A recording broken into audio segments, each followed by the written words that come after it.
you how to see who liked you without gold on Tinder. Alright, so let's begin with the video. First, open the Tinder app on your mobile device and make sure it is updated to the latest version available.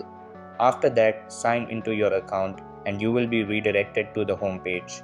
Here, if you go to the Messages tab, you will be able to see the list of all the accounts that liked you. To see them without a paid plan, go back to the home page and swipe the first account card. Just make sure not to swipe it all the way, instead, swipe it a little bit and hold it.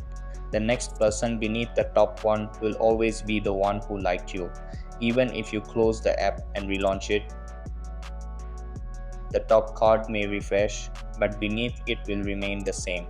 So that's basically how you can see who liked you without gold on Tinder. So that's all for this video. Consider subscribing if you find it helpful, and I'll catch you in the next one. Thanks.